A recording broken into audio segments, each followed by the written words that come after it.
Hey guys, it's Andrew, and this is why we're fat.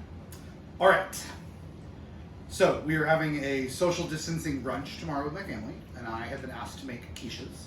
So I'm going to show you what I consider my quiche base, and then two of my fillings that are the quiche flavorings and fillings that I use. So in here I have 18 medium eggs. It sounds like a lot, but they're medium, so they're super small.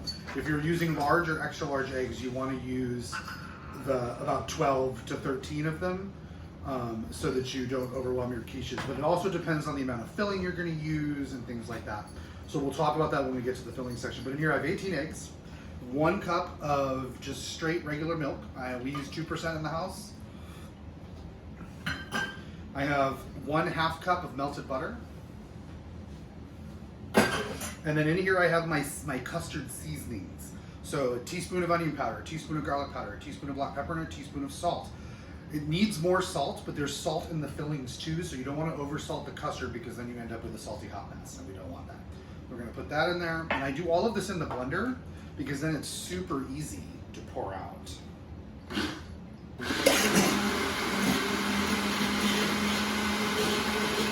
And we're good. So now that is our custard mix ready to go for the two flavors. So the flavors we're going to do today are cheddar and bacon, and then prosciutto, asparagus, and goat cheese.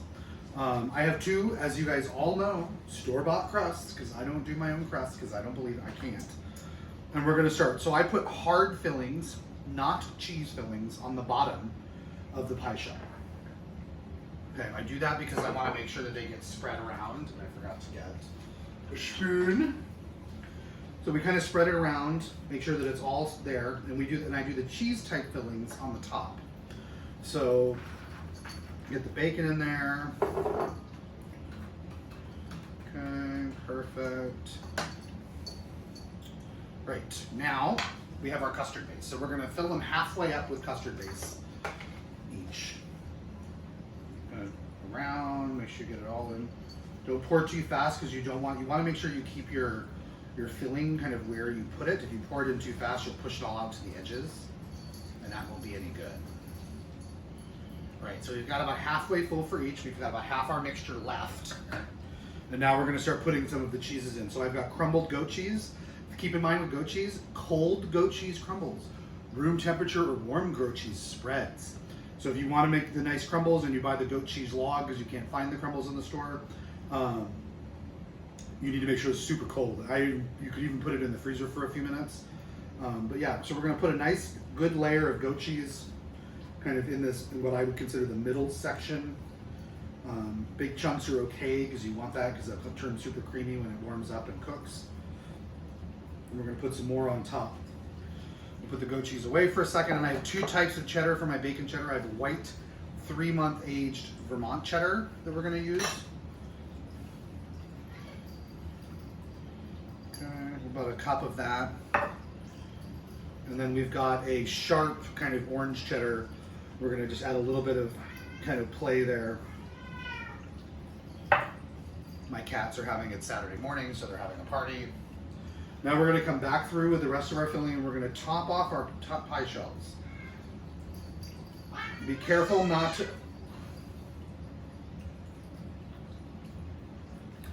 to overfill your pie shells. And then kind of, again, just like we did before, rotate around, make sure you get egg on top of all the cheese. We're gonna poke at them a little bit here. These are gonna poof up pretty good in the oven as they cook at 350.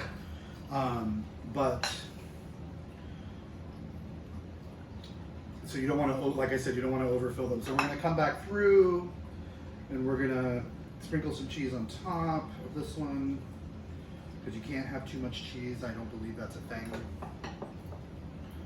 A little bit more white cheddar. Just a little bit. Okay, like that. And there's your quiche. So the quiche base that I have, you can use with almost any quiche filling. I'll post these 2 filling recipes, but we'll post more over time that kind of start with the base and end up with, and paired with a filling, make a really good filling. There's very few. I think the only ones that the base doesn't work for is when you're using things like smoked salmon You probably want to cut back on some of the salt in the base because that can be extra salty. But yeah, so these are going to go in the oven, 350 for about 45 minutes. You want them puffed up and just starting to golden brown on the top. You do not want them all the way brown on the top. Most of the time you cook your quiche, you don't eat it right away and you're going to re-warm it, so you don't want it to dry out when you're re-warming it. So yeah, we're going to put this in the oven and we will give it a taste probably tomorrow. Have a great day, guys. Stay safe. Remember to follow us on Facebook, like us and follow us on Instagram, and subscribe to us on YouTube. Have a great, everybody be safe.